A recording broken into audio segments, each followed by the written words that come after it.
Video చూస్తున్న ప్రేక్షకులకు శుభ సాయంత్రం. ప్రస్తుతము నేను వడ్డెపల్లి చెరువు కట్ట మధ్యలో ఉన్న రైల్వే ట్రాక్, కొత్త కన్స్ట్రక్షన్ జరుగుతున్న రైల్వే ట్రాక్ పైన ఉన్నాను. ఇక్కడ వడ్డెపల్లి చెరువు నీళ్ళల్లో గంటల తరబడి ఈ చేపలు ఎలా పడుతున్నారు, వాళ్ళకు ఎంత ఓపిక ఉంది, ఎంత ఓపికతో ఈ చేపలు పడుతున్నారు అనేది విషయాన్ని నేను చూపించదలుచుకున్నాను.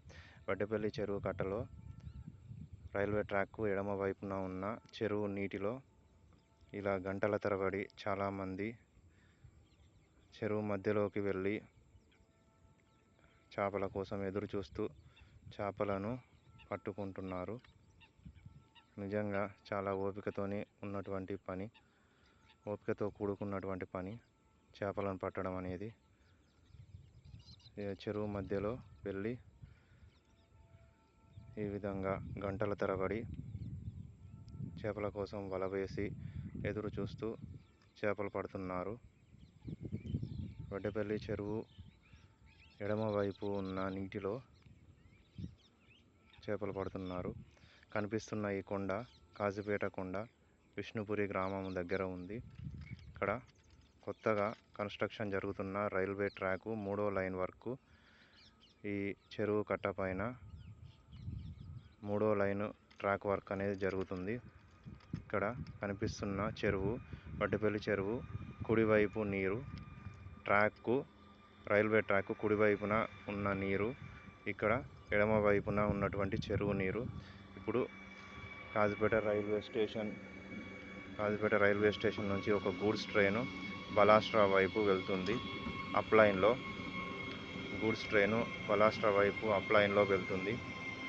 ఇక్కడ కొంచెం దూరంలో వెళ్తే మనకు కాజీపేట రైల్వే జంక్షన్ కనిపిస్తుంది.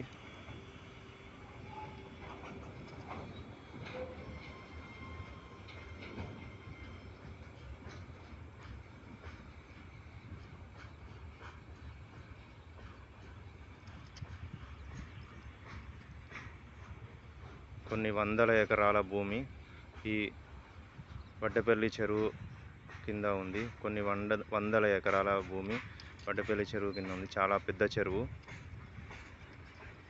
ఎడమవైపు కొంత భాగము, కుడివైపు కొంత భాగముగా విడిపోయింది. ఈ రైల్వే ట్రాకు వలన, ఈ చెరువు మధ్యలో రైల్వే ట్రాక్ ఉండడం వలన ఎడమవైపు కొంత భాగము, కుడివైపు కొంత భాగం అనేది విడిపోయింది. కుడివైపు ఈ చెరువు 70% ఉంటే ఎడమవైపు ఈ చెరువు భాగం 30% ఉంది. ఈ విధంగా చెరువు అనేది ఈ రైల్వే ట్రాకు ఉండడం వలన 2 భాగాలుగా విడిపోయింది. ఇక్కడ నిర్మిస్తున్నటువంటి రైల్వే ట్రాకు 3వ లైన్ కన్స్ట్రక్షను వర్క్ అనేది జరుగుతున్నది. అప్లైన్లో goods train Kazipet railway station నుంచి బలాస్ట్రా వైపు వెళ్తుంది. ఇది 3వ లైను.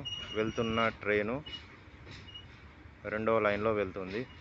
అటువైపు ఇంకొక మొదటి లైన్ ఉంటుంది. 3 లైన్లు. మీకు ఈ వడ్డెపల్లి చెరువు నీళ్ళల్లో ఏ విధంగా చేపలు పడుతున్నారు, ఓపికతోని చేపలు ఏ విధంగా పడుతున్నారనే విషయాన్ని ఈ వీడియో ద్వారా చూపించాలనుకుంటున్నారు. చేపలు పట్టడం అనేది చాలా ఓపికతోని కూడుకున్నటువంటి పని. ఓపిక ఉండాలి, ధైర్యం ఉండాలి, సాహసం కూడా ఉండాలి. ఇంతటితో ఈ వీడియో సమాప్తం. వీడియో చూస్తున్న ప్రేక్షకులకు నా హృదయపూర్వక ధన్యవాదములు.